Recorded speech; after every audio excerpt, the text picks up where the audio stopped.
Hello and welcome everyone, it's Capcan here. Today we're gonna review Path of Exile build on Lightning Conduit from the Poeninja.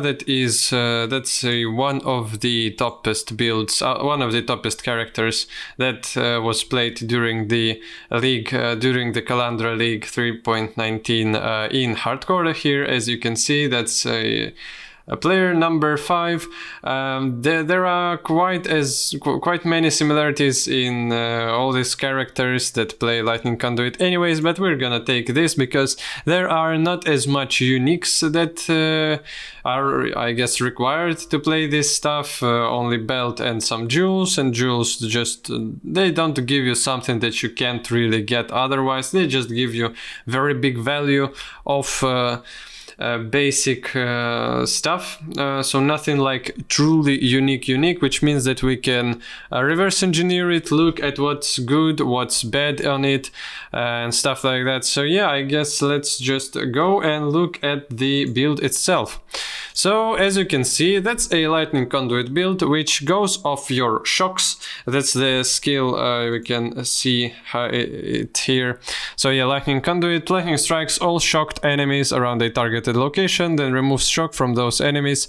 Shock cannot expire on enemies in range while casting this spell, cannot be supported by spell cascade or unleash.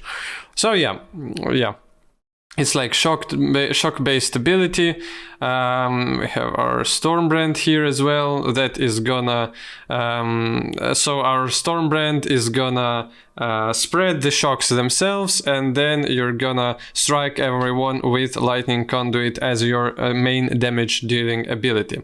So let me see if so everything's fine, everything's right on the on my end.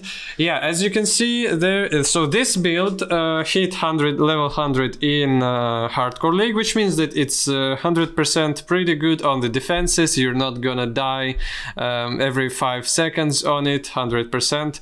You're probably good to go with the damage that we have here. So 3.7, 3.6 mils damage DPS, and with what calculations? It's Pinnacle Guardian boss. Okay, so yeah, and you probably can invest more into damage, less into defense if you want to, and if you're playing softcore, or you can just go with this in hardcore and have no real problems. There aren't really that much unique stuff that is 100% needed to play this.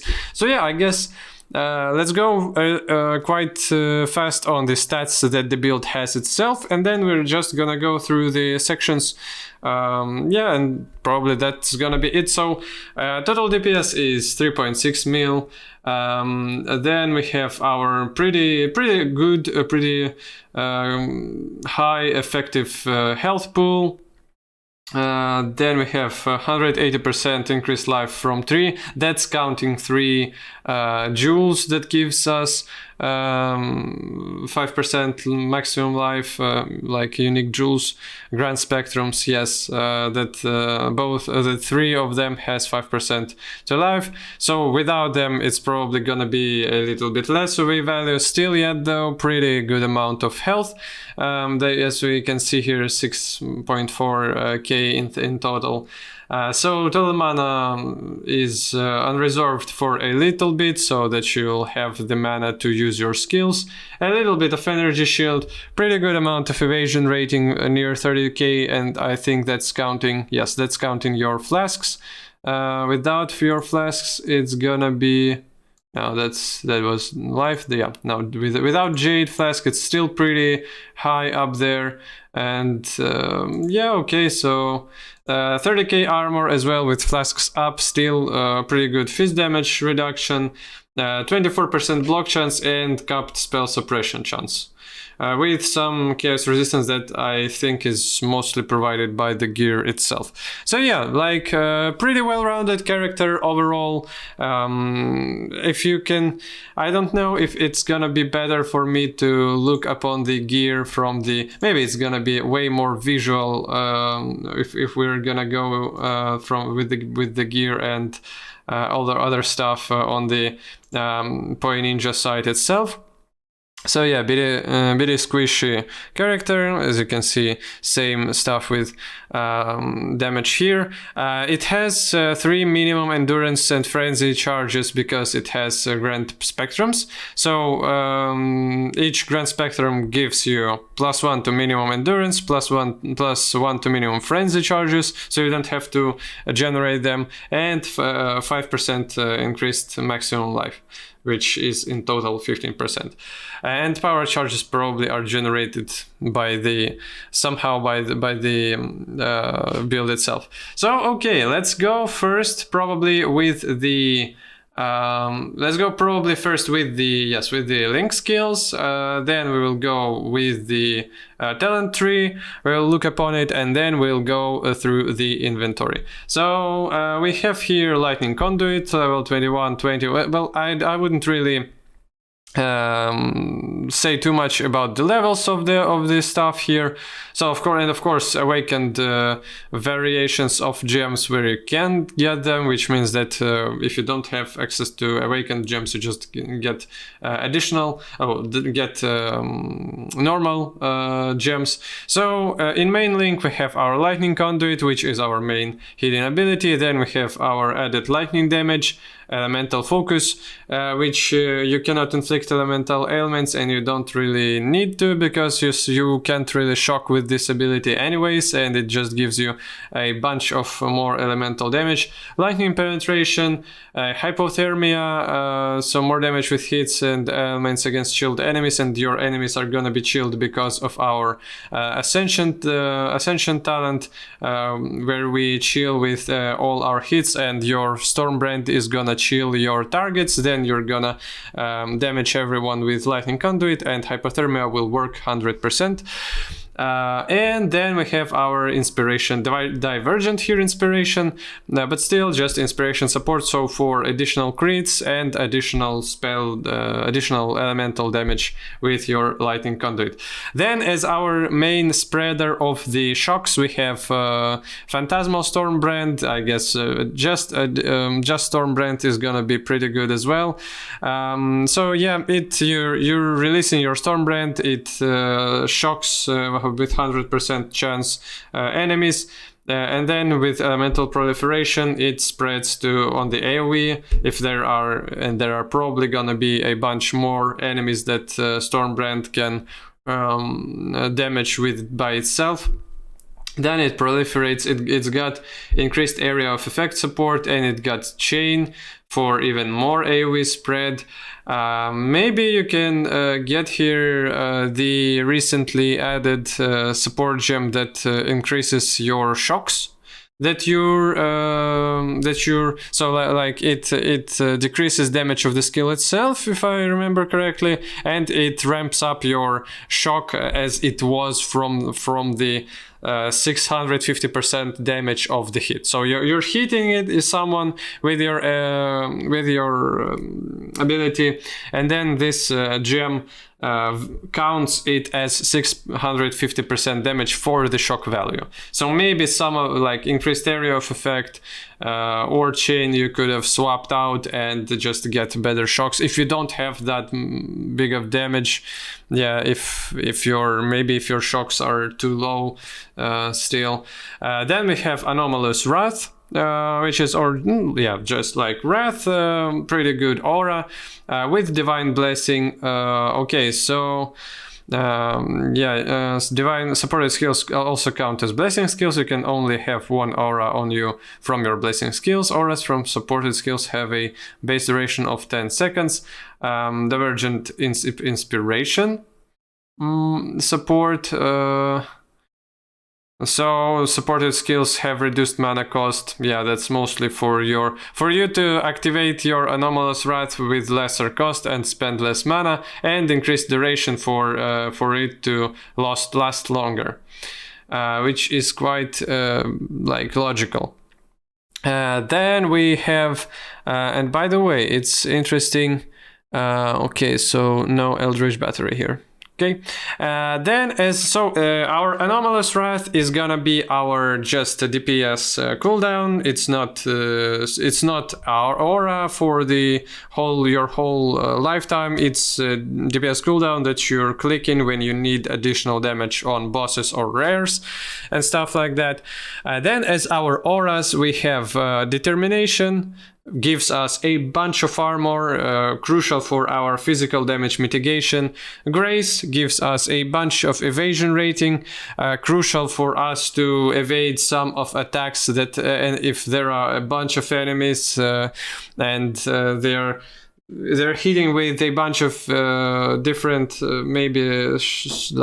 they're hitting you with a bunch of skills.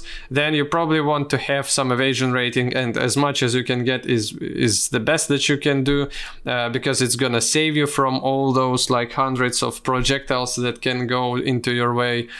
Then we have Vitality as aura for you to regenerate some additional health, which costs us flat mana.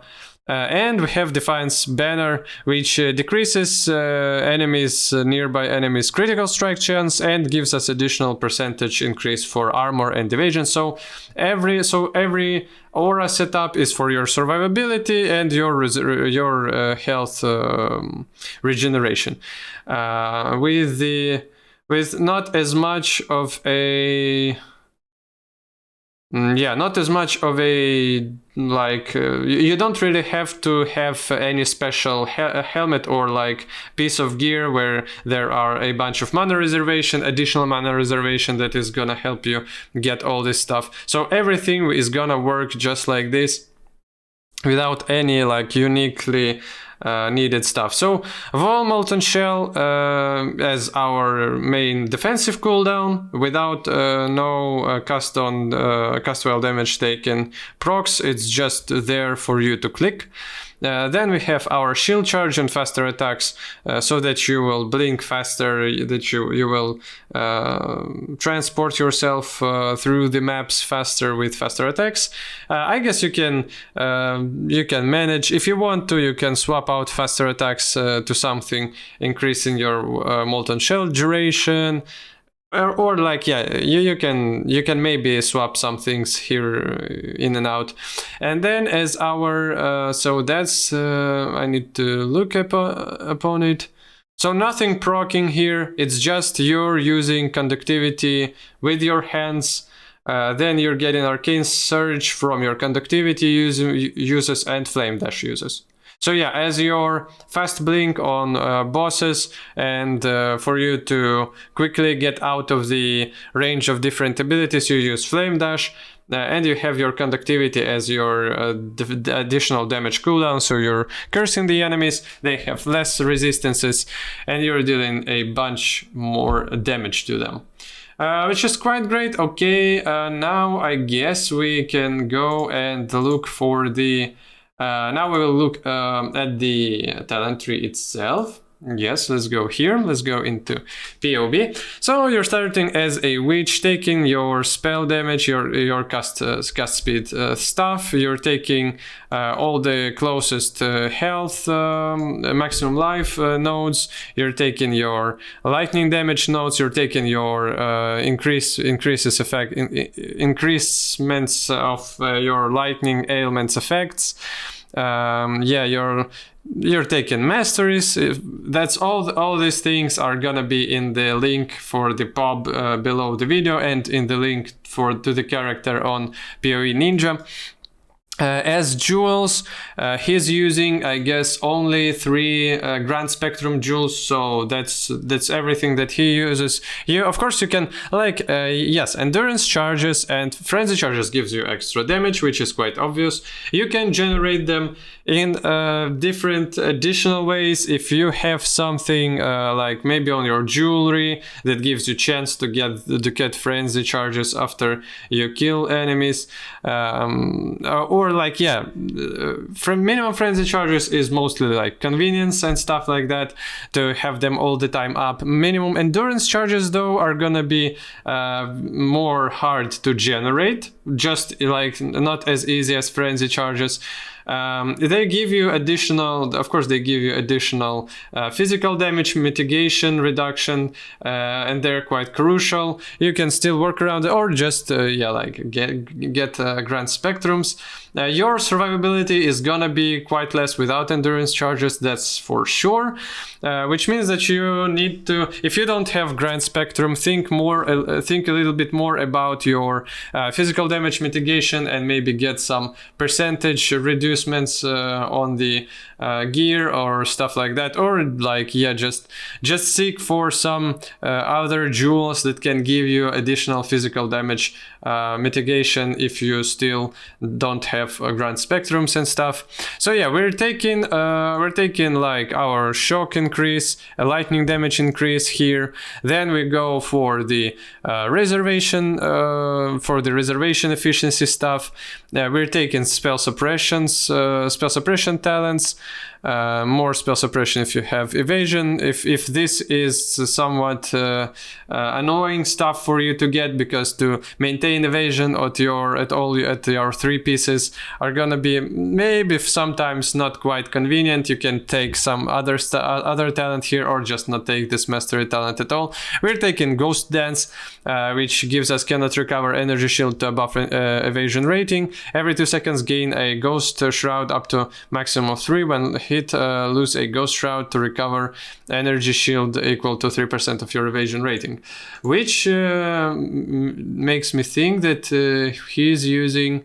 Oh, so we're using a quite hard evasion rating gear, which gives us pretty good... for this node to work, it's gonna be way easier if you're speccing into the evasion anyways. Yeah, you're probably gonna have evasion anyway on your like pieces. That means that this mastery is way... more convenient to get. So here we get additional spell suppression damage, just general damage stuff, more elemental damage, more effect of different ailments, some cast speed, some health, some maximum life, nothing quite crucial. Elemental overload, which means that we don't go too hard onto crits. We still have some decent crit chance, and it's probably gonna be enough for us to proc elemental overload pretty consistently. Here we have another grand spectrum, which of course you can change into maybe some cluster jewels as well. Maybe you can take one additional jewel socket and get your grand spectrums there and take cluster jewels. I saw in some other builds that are very, very similar to this, they're using some cluster jewels. So more health, more mana, reservation efficiency, a little bit of elemental damage, more effect of non-damaging elements, which is our primarily our shock and chill that we're using. Just generic damage, just generic health, a little bit of increases for armor and energy shield. A little bit reduced for mana cost of skills. Probably that's for your aura to be usable, to not use as much mana, so that you're with your free unreserved mana, you're gonna be able to use it.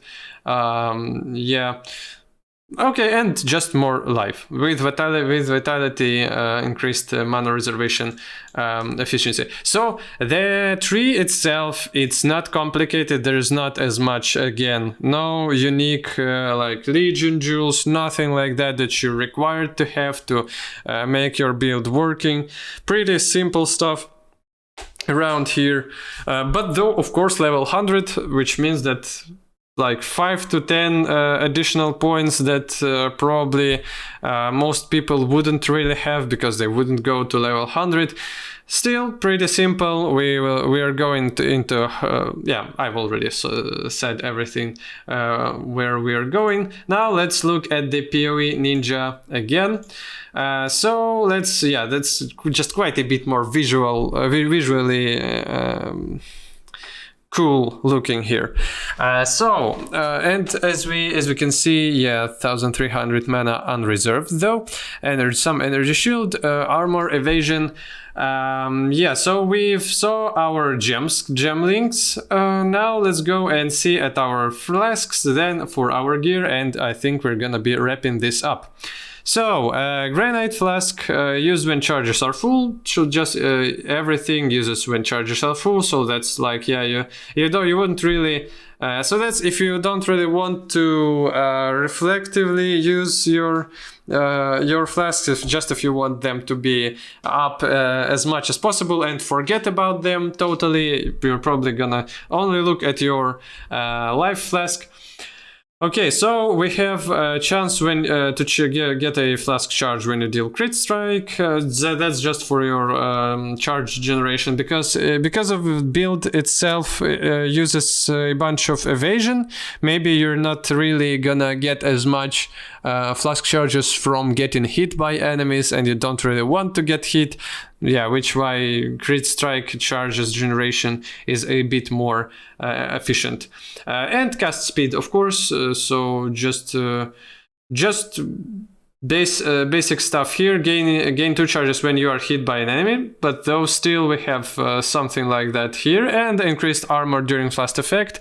Yeah, so with increases to armor and probably evasion rating here, yes, it's for us to have more damage mitigation, to have more EHP. So yeah, we are using granite flask, we are using jade flask, we are using quartz flask, which so as if you don't know, granite flask gives you flat armor, jade flask gives you flat evasion rating, which is I don't really see here to be told. It's quite interesting that you don't really have the, either I don't see it, but yeah. So like granite is armor, jade is evasion, quartz is spell suppression, if I'm correct. Yes, I'm gonna look quite fast on the so yeah, quite fast at the POB. So yeah, quartz gives us 10% chance to to suppress spell damage and phasing, and it has on its reduced effect shock on you during flask effect. So that's for you to not have as powerful shocks on you if enemy shocks you, so that to decrease your increased damage taken from enemies if you are gonna be shocked. I don't really see here. Yeah, so armor then, cast speed. So no freeze or chill. No either freeze or chill immunities. Which is alright, probably, okay. And then we have our Seething Divine Life Flask, which is instant recovery and removes bleeding and corrupted blood from you. Maybe I'm a little bit stupid, but I still don't really see. I don't really think that we have immunity to freeze. Let me see for a second here. So. Yeah, we definitely don't have it in Elementalist. We definitely don't have anything like that on the talent tree as well. So that's a little bit, but and we don't have. Maybe we have some avoidance or decreased efficiency of that stuff on the gear. Let's look at the gear first, and then we will decide about everything else. So let's go with our one and only unique piece here. And I'm gonna remind you that this is hardcore Kalandra League. That's not a SSF hardcore, which means that the one who was playing this character, building this character, had all the opportunities to get all the uniques on trade that he wanted to, but still that's the only one, and it's pretty cheap one as well. So the burden of truth, 96% to, no, I'm sorry, 96 to maximum energy shield, increased life recovery from flasks, 1/3 of chaos, 33% of chaos damage taken does not bypass energy shield, 33% of non-chaos damage taken bypasses energy shield, gain 12% of maximum life at extra maximum energy shield, and supreme decadence. So yeah, that's the only stuff that you truly need as uniques. And then let's go with other pieces as well. So what we have here as, from what are we gonna start? I guess we're gonna start from the weapons. So Scepter quality does not increase physical damage gains, so additional elemental damage per quality. +1 to level of all lightning spell skill gems, +1 to level of all spell skill gems, some spell damage, increased cast speed, and chance to deal double damage. So just pretty good damage increase for casters, for lightning spells. Scepter, nothing truly like super unique about it here, but very good though on just pure damage basis. Then we have our Lacquered Buckler as the shield, 24% chance to block, increased movement speed, chance to suppress spell damage, evasion rating, increased evasion rating, so quite big amount of evasion goes from the shield, 100 life, some resistances, again just general stuff that you can easily get. Not easily with those amounts of stuff, but you understand what I mean. Nothing like truly exceptionally unique that you can't get on trade or even in SSF. Then with our helmet, damage penetrates 4% lightning resistant and some cast speed as implicit. Suppress spell damage, some dexterity, of course increases to evasion rating and armor, some life, +1 to level of all socketed AoE gems. That's for our auras.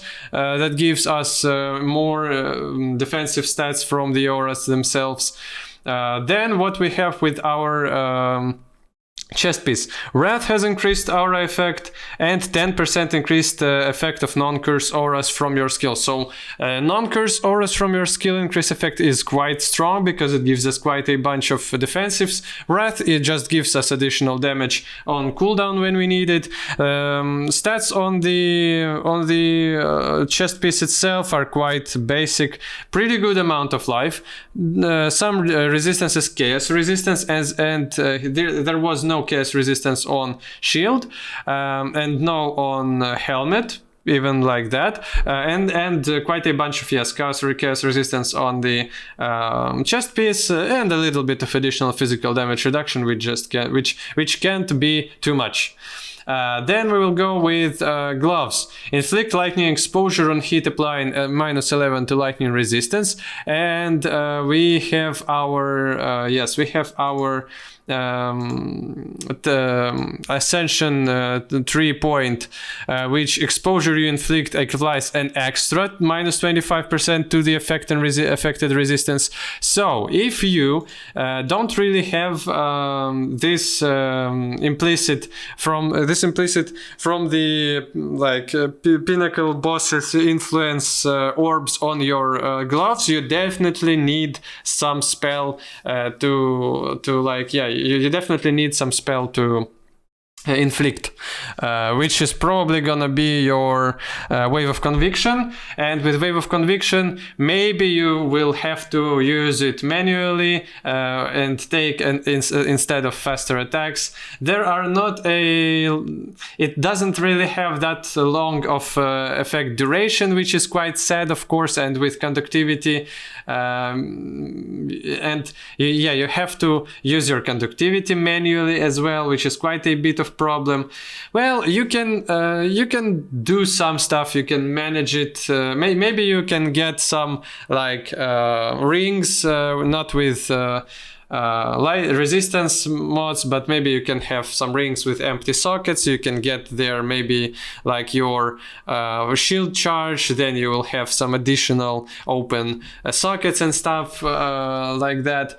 Yeah, so here we have these implicits. Then again, chance to suppress spell damage, a little bit of dexterity, accuracy rating 100% sure, you don't really need to have, increase evasion, maximum life, and crafted evasion and plus max life. Yeah, so pretty basic stuff here. Very good implicits though, of course, and chance to unnerve enemies for 4 seconds on hit, which grants you additional, additional more multiplier in the form of enemies taking increased cast damage, spell damage, I mean.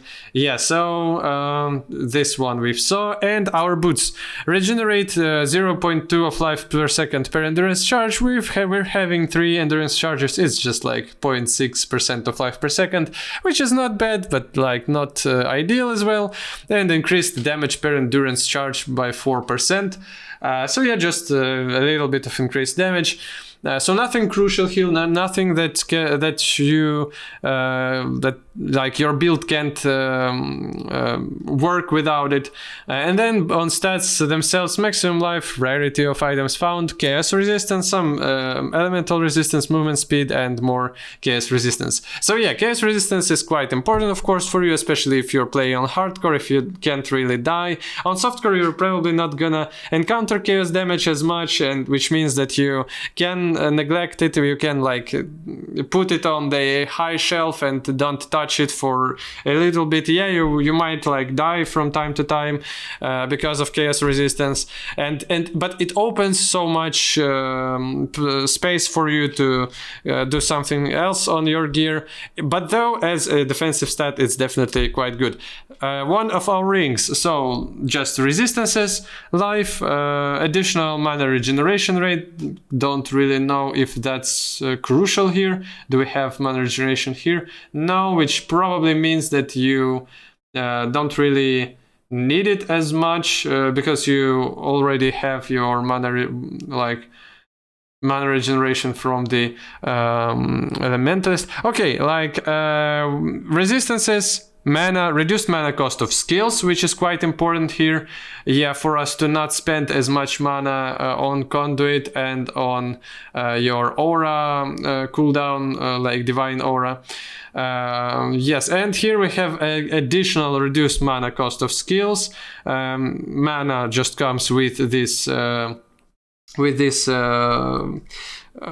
mod by itself. Some resistances, maximum life, dexterity, and chaos res. So everything here. Oh, and I need to see this, like, yeah. Allocates inveterate. We're gonna look at right now. So +1 to level of lightning skill gems, which is quite massive. Increased armor, increased cast speed, all attributes as stats and as implicit, and maximum life, increased effect of non-damaging ailments. So yeah, like your shocks and chills are more potent. Some quality to attribute modifiers, and allocates. Let's see what does it allocate. Let's go to the pub, and in pub we're gonna probably see the talent. Yes, so it's right here. So it gives us additional suppression of spell damage and part of the spell and prevent +3% of suppressed spell damage, so you're suppressing even a little bit more. So as you can see, there's quite a big amount of defensive stuff, obviously because it's hardcore build. It has pretty good damage, it has pretty good defensives. You definitely can tinker around and make it a little bit more for yourself, for your needs, maybe for your softcore playthrough, maybe for your SSF playthrough. If you don't really have access to some stuff, you always can change it to something else which is gonna be pretty good for you. And now what did I wanted to see? So I have some questions just from my own mind here. I wanted definitely to look upon the Supreme Decadence on a second. Because yeah, so Supreme Decadence, stuff that gives us our belt. Life recovery from Flasks also apply to Energy Shield. 30% less life recovery from Flasks. So yeah, you're regenerating your Energy Shield with Life Flask. That's all that your unique. That's an additional stuff that your unique belt gives you. Then Grand Spectrums. And yeah, I guess that's all that you can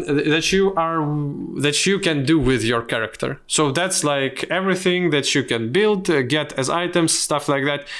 The only question from my side, and maybe from my not too far away side into the stuff. So yeah, like you can see here, regenerate 1% of mana per second if you've inflicted exposures recently, and you're inflicting exposures just like, where is our gloves?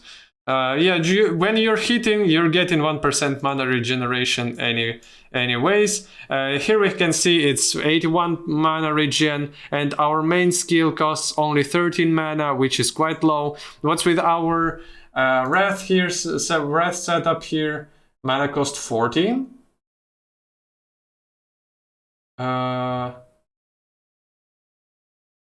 I don't really know if that's correct, but if that's correct, wait a second, that's such a big decrease in cost. So yeah, there was, as you can see, there was quite heavy emphasis on reduced mana cost of skills from everywhere. You can like get it with your inspiration being in the main link, with your talents here, with your skills that you're getting. So yeah, that's quite an important stat here, 100%, in order for you to use everything and still have mana, not have any problems with mana, not having any mana leech, mana potions or shit like that. So yeah, the only questions that I currently have is, and I don't really see any answers to that, and I'm sorry for that. I have these questions and I'm not providing you with answers, is why don't we have any freeze immunity on the Flasks? Because I haven't really found any avoidance or any immunities or any less durations, less effect of chill and freeze, especially freeze. Oh man, I'm so stupid. We probably have our major god as soul of the Brine King. Cannot be frozen. Man, I'm so stupid. Yeah, that's probably it. You're probably having Soul of the Brine King. Then, even though POB and Poeninja can't say it to you, they can show you this, you're probably taking this. You cannot be frozen. You have reduced effect of chill on you. You cannot be stunned if you've been stunned recently, which is, of course, no, it's not stun immunity, but it's like very important for you not to lose control over your character in stun chains and stuff like that. Increase stun and block recovery, yes, and from like minor god, it's all gonna be more of your choice and more of stuff that you're having problems with your current setup of items. So yeah, at least one question is answered, and I'm quite good that I haven't left you with that question unanswered, and that says a little bit of my knowledge of the game that I've forgotten about the freaking Pantheon. So yeah, that's mostly it. It's quite generic. It doesn't require you too much of uniques. It doesn't require you too much of like something special to get. Of course, with with less damage on your equipment, it's not gonna hard as hit, and it's not gonna hit as hard as it is here. The damage itself is not like over the top and stuff like that, but it's hardcore version. It's for you to not die in almost any or most of the situation. It has pretty well round up defensives, pretty good damage for the defensives that it got. It's quite popular build right now as well. You can look on the other variations of Lightning Conduit builds on the Poeninja to compare, to look how you can improve it, how you can get some additional maybe more costly stuff in order to get more power to you. So yeah, thanks for watching. I hope if that was quite interesting for you, subscribe to the channel. There's gonna be more stuff for PoE, for some ARPG stuff, and definitely for WoW stuff. So if you're interested in WoW, then there's 2 in 1 here. Yeah, so have a good day. Goodbye.